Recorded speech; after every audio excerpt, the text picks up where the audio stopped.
Hello, dear students. Myself S. Bhagwat. I am going to teach you bond fission. Students, first of all, you should be know the meaning of bond fission. What do you mean by bond fission? The breaking of covalent bond called as a bond fission. तो students, organic में दो प्रकार से bond fusion होती है. First one is a homolytic bond fusion. Now in this fusion bond is broken symmetrically and free radicals are formed. In this fusion, bond is broken symmetrically and free radicals are formed. This fusion occurs in non-polar solvents, and another point is that it takes place in presence of help. What do you mean by help? Help means heat, electricity, light and peroxide. Now see here examples of homolytic bond fusion. See here students. Now it is called as a Cl2 molecule. Is it right students? How this molecule is formed? It is formed by the sharing of electrons between two atoms. Now in presence of light, this bond is broken homolytically. Students, ये जो bond है ना, ये bond दो electron की sharing से बनी है, लेकिन स्टूडेंट्स लाइट की प्रेजेंस में ये बॉन्ड अब ब्रेक हो जाएगी. और देखिए स्टूडेंट्स, यहां पर क्या होगा, एक Cl रेडिकल और एक Cl रेडिकल यहां पर बनेगा. तो स्टूडेंट्स यहां पर क्लोरीन रेडिकल्स की फॉर्मेशन होती है. कितने क्लोरीन रेडिकल्स यहां पर बनते हैं? दो क्लोरीन रेडिकल्स यहां पर बनते हैं. क्लोरीन फ्री रेडिकल्स की फॉर्मेशन यहां पर होती है. तो स्टूडेंट जब भी होमोलैटिक बॉन्ड फ्यूजन होती है तो रेडिकल्स फॉर्म होते हैं. देखो और एक एग्जांपल यहां पर मैं लेता हूं. और एक एग्जांपल स्टूडेंट्स, अपने पास ये CH4 मॉलिक्यूल है. Do you know name of CH4 molecule? Methane. अब देखो जब इस मॉलिक्यूल पर लाइट गिरती है तो यहां पर भी स्टूडेंट्स बॉन्ड ब्रेकिंग कैसे होती है? होमोलैटिकली होती है. ये CH बॉन्ड होमोलैटिकली ब्रेक होगा. अब देखो स्टूडेंट्स यहां पर क्या होगा, CH3 रेडिकल बनेगा. कौन सा रेडिकल बनेगा स्टूडेंट्स? यहां पर CH3 रेडिकल, और साथ में क्या बनेगा स्टूडेंट्स? Hydrogen radical. अब स्टूडेंट्स ये रेडिकल क्या होती है? ये जो रेडिकल है ना स्टूडेंट्स, ये काफी अनस्टेबल होती है. इसी को हम कहते हैं मिथाइल रेडिकल. तो जितने भी रेडिकल यहां पर हम बना रहे हैं वो सारे अनस्टेबल ही होते हैं. क्यों? क्योंकि उनका ऑक्टेट कंप्लीट नहीं होता है, या तो हाइड्रोजन का डुप्लेट पूरा होता नहीं है. क्लियर है स्टूडेंट्स? तो CH3 रेडिकल की कहानी क्या होती है? देखिए, कार्बन ने कितने बॉन्ड बनाए हैं? कार्बन ने 3 हाइड्रोजन एटम के साथ 3 बॉन्ड बनाए हैं. देखो यहां पर ये होगा CH3 मॉलिक्यूल तो नहीं कह सकते हैं, मिथाइल रेडिकल का स्ट्रक्चर. ये देखो स्टूडेंट्स, यहां पर मैं CH3 रेडिकल का शेप बना रहा हूं. तो स्टूडेंट्स ये जो CH3 रेडिकल होती है इसका शेप होता है ट्राइगोनल प्लेनर. क्या होता है इसका शेप? Trigonal planar. TP लिख सकता हूं यहां पर मैं. ओके, तो ये ट्राइगोनल प्लेन कैसे डिसाइड हुआ? ट्राइगोनल प्लेनर शेप कैसे डिसाइड हुआ स्टूडेंट्स? इस कार्बन की हाइब्रिडाइजेशन से. इस कार्बन की हाइब्रिडाइजेशन से ये ट्राइगोनल प्लेनर शेप डिसाइड हुई. तो स्टूडेंट्स इस कार्बन ने कितने बॉन्ड्स बनाए? 3 बॉन्ड. इन्हीं को हम कह सकते हैं सिग्मा बॉन्ड्स. कौन से बॉन्ड्स? Sigma bonds. तो स्टूडेंट्स ये 3 सिग्मा बॉन्ड कार्बन ने 3 हाइड्रोजन एटम के साथ बनाए. और जब भी कार्बन स्टूडेंट्स 3 सिग्मा बॉन्ड बनाती है तो स्टूडेंट्स उसकी हाइब्रिडाइजेशन होती है sp2. क्या होती है हाइब्रिडाइजेशन? sp2. और उस मॉलिक्यूल की शेप होती है ट्राइगोनल प्लेनर. अब ये जो रेडिकल है इसकी शेप क्या होगी फिर? Trigonal planar. तो याद रखो स्टूडेंट्स, ये जो CH3 रेडिकल होती है वो काफी अनस्टेबल होती है. अब इसकी वैलेंस शेल में कितने इलेक्ट्रॉन्स होंगे? तो कार्बन की वैलेंस शेल में स्टूडेंट्स यहां पर 7 इलेक्ट्रॉन्स होते हैं. कैसे? देखो ये जो बॉन्ड है ना स्टूडेंट्स, इस बॉन्ड में 2 इलेक्ट्रॉन, इस बॉन्ड में 2 इलेक्ट्रॉन, इस बॉन्ड में 2 इलेक्ट्रॉन, और यहां पर एक डॉट. तो कितने इलेक्ट्रॉन्स हुए कार्बन की वैलेंस शेल में? 7 electron. Means it is nearer to the stability. Okay, तो स्टूडेंट्स अभी ये स्टेबिलिटी के करीब है. अभी ये स्टेबल हुआ नहीं है लेकिन स्टेबिलिटी के करीब है. जब इस CH3 रेडिकल को और एक रेडिकल मिलेगा या तो और एक इलेक्ट्रॉन दूसरे एटम से मिलेगा तो ये स्टेबल हो जाएगा. तो समझो स्टूडेंट्स यहां पर मैं क्या करता हूं, ये जो अपना CH3 रेडिकल है ना स्टूडेंट्स, अब इसी CH3 रेडिकल को मैं स्टेबल करना चाहता हूं। तो कैसे स्टेबल होगा स्टूडेंट, देखो अगर इस CH3 रेडिकल के साथ मैं Cl रेडिकल को कंबाइन करता हूं तो डेफिनेटली स्टूडेंट्स CH3 रेडिकल यहां पर स्टेबल हो जाएगा और Cl रेडिकल भी स्टेबल हो जाएगा। अब दोनों रेडिकल अनस्टेबल थे, लेकिन जब वो कंबाइन हुए तो यहां पर मॉलिक्यूल की फॉर्मेशन हुई। किसकी फॉर्मेशन हुई? मॉलिक्यूल की फॉर्मेशन हुई, और इस मॉलिक्यूल की फॉर्मेशन की वजह से इन दो रेडिकल को स्टेबिलिटी मिल गई, राइट। तो जब भी स्टूडेंट्स बॉन्ड फॉर्म होती है तब एनर्जी रिलीज होती है और स्टेबिलिटी बढ़ती है। तो यहां पर क्लोरोमीथेन की फॉर्मेशन हुई है, या तो इसी को हम कहते हैं मिथाइल क्लोराइड। अब स्टूडेंट्स मिथाइल क्लोराइड में देखो जो कार्बन है ना, उस कार्बन पर कितने बॉन्ड्स है स्टूडेंट्स? देखो मिथाइल क्लोराइड में जो कार्बन है उसमें कितने बॉन्ड्स है? कार्बन पर 4 बॉन्ड्स है स्टूडेंट्स। कितने बॉन्ड्स है? 4 बॉन्ड्स। तो याद रखो स्टूडेंट्स, थोड़ी देर पहले आपको मैंने कहा था कि जब कार्बन 3 सिग्मा बॉन्ड से जुड़ा होगा तो उसकी हैबिटेशन क्या होती है स्टूडेंट्स? sp2 होती है। अब यहां पर कितने सिग्मा बॉन्ड से स्टूडेंट्स? 4 sigma bond. तो हैबिटेशन क्या होनी चाहिए स्टूडेंट्स? क्या होनी चाहिए हैबिटेशन? sp3 होनी चाहिए। तो कार्बन कंपाउंड्स में 3 टाइप की हैबिटेशन आपको देखने को मिलती है। कितने टाइप की? 3 टाइप की। अगर समझो स्टूडेंट्स कार्बन 4 सिग्मा बॉन्ड बनाती है तो हैबिटेशन होगी sp3। अगर कार्बन 3 सिग्मा बॉन्ड बनाती है तो हैबिटेशन होती है sp2। अगर कार्बन 2 सिग्मा बॉन्ड बनाती है तो हैबिटेशन होती है sp। और स्टूडेंट्स sp3 हैबिटेशन में बॉन्ड एंगल होती है 109.5 डिग्री, या तो शेप होता है टेट्राहेड्रल। ये होता है स्टूडेंट टेट्राहेड्रल शेप, और एंगल कितनी होती है? 109.5 डिग्री। और sp2 हैबिटेशन में मॉलिक्यूल तो प्लेनर होती है। इससे पहले हमने देखा है कि मॉलिक्यूल कैसे होती है स्टूडेंट्स? प्लेनर होती है, और यहां पर बॉन्ड एंगल होती है 120 डिग्री।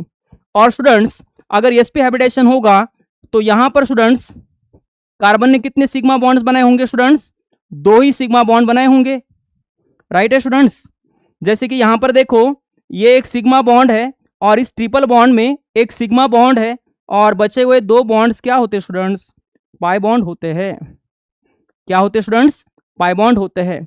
तो स्टूडेंट्स यहां पर कार्बन ने तो 2 ही सिग्मा बॉन्ड बनाए, इसका मतलब इसकी हैबिटेशन क्या होगी स्टूडेंट्स? sp होगी। और मॉलिक्यूल का शेप होता है लीनियर, और ये जो एंगल होती है ये होती है 180 डिग्री, राइट स्टूडेंट्स। तो यहां पर देखो मैंने यहां पर आपको पाई बॉन्ड के फॉर्मेशन के बारे में भी एक्सप्लेन किया है। तो ट्रिपल बॉन्ड में स्टूडेंट्स, ट्रिपल बॉन्ड में क्या होता है? ट्रिपल बॉन्ड में क्या होता है स्टूडेंट्स? ट्रिपल बॉन्ड में एक सिग्मा बॉन्ड होती है और 2 पाई बॉन्ड होते हैं। और स्टूडेंट्स अगर बात करते हैं डबल बॉन्ड की, तो अगर कार्बन कार्बन डबल बॉन्ड होगा तो कार्बन कार्बन डबल बॉन्ड में students, carbon carbon double bond में एक सिग्मा बॉन्ड होती है और एक पाई बॉन्ड होती है। और जब कार्बन कार्बन सिंगल बॉन्ड ही रहेगा तो सिर्फ और सिर्फ सिग्मा बॉन्ड ही होती है। क्लियर है स्टूडेंट्स। तो मैंने शुरुआत की थी यहां पर होमोलैटिक बॉन्ड फिजन से। बॉन्ड फिजन मतलब breaking of bond. Bond fission कैसे होती है स्टूडेंट्स? हेल्प की प्रेजेंस में होती है। हेल्प का मतलब होता है हीट, इलेक्ट्रिसिटी, लाइट और पेरोक्साइड। इनमें से कोई भी एक फैक्टर आप यहां पर ले सकते हो। मतलब यहां पर आप बॉन्ड ब्रेक करने के लिए हीट का यूज कर सकते हो, या तो इलेक्ट्रिसिटी का, या तो लाइट का, या तो पेरोक्साइड का, राइट। यहां पर बॉन्ड तोड़ने के लिए हीट, इलेक्ट्रिसिटी, लाइट या तो पेरोक्साइड, इनमें से किसी का भी यूज कर सकते हो। और जब बॉन्ड टूटती है तो रेडिकल्स बनते हैं। Is it right students? अब ये रेडिकल बहुत ही रिएक्टिव होते हैं, अनस्टेबल होते हैं, तो फिर से ये रेडिकल्स दूसरे रेडिकल के साथ कंबाइन होकर स्टेबल मॉलिक्यूल बनाते हैं। फिर स्टूडेंट्स ये जो रेडिकल होती है इसी को हम कहते हैं मिथाइल रेडिकल। इसने 3 सिग्मा बॉन्ड बनाए तो हैबिटेशन sp2, और शेप क्या हुआ? Trigonal planar. और फिर ये इंफॉर्मेशन आपको मैंने दी है। अब स्टूडेंट्स सेकंड टाइप का जो बॉन्ड होता है इसी को हम कहते हैं हेट्रोलैटिक बॉन्ड, या तो स्टूडेंट्स सेकंड टाइप की जो फ्यूजन होती है इस फ्यूजन का नाम होता है heterolytic bond fusion. Now see here, in this fusion bond is broken unsymmetrically and ions are formed. Now see here students, in this fusion bond is broken unsymmetrically and ions are formed. Students, this fusion takes place in presence of polar solvents. Do you know polar solvents? For example water. Now see here how this bond is broken. I am taking here example of CH3Cl. CH3Cl. Now see here students, how this bond is broken. This bond is broken unsymmetrically. Now here Cl atom is more negative and carbon is a less negative. तो students ये जो Cl atom होती है, ये Cl atom दोनों भी electrons अपने पर लेती है, या तो Cl एटम्स दोनों इलेक्ट्रॉन्स खुद की तरफ खींच लेती है। तो Cl पर स्टूडेंट्स कौन सी चार्ज आ सकती है? यहां पर देखो स्टूडेंट्स, Cl पर कौन सी चार्ज आएगी? CH3 पर पॉजिटिव चार्ज आएगी और Cl पर निगेटिव चार्ज आएगी। तो स्टूडेंट्स ये जो फ्यूजन होती है, ये फ्यूजन कौन से सॉल्वेंट में होती है? पोलर सॉल्वेंट में होती है।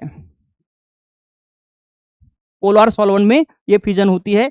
तो Cl मोर नेगेटिव एटम होती है, इसलिए बॉन्ड को अपनी तरफ खींचती है। तो Cl पर नेगेटिव चार्ज और कार्बन पर पॉजिटिव चार्ज आता है। अब स्टूडेंट्स यहाँ पर जो CH3 प्लस बना है, इसी को हम कहते हैं मिथाइल कार्बोकैटायन। क्या कहते हैं स्टूडेंट्स? Methyl carbocation. जब भी कार्बन पर प्लस होगा तो कहते हैं कार्बोकैटायन। तो स्टूडेंट्स मिथाइल कार्बोकैटायन में 2 इलेक्ट्रॉन की कमी है।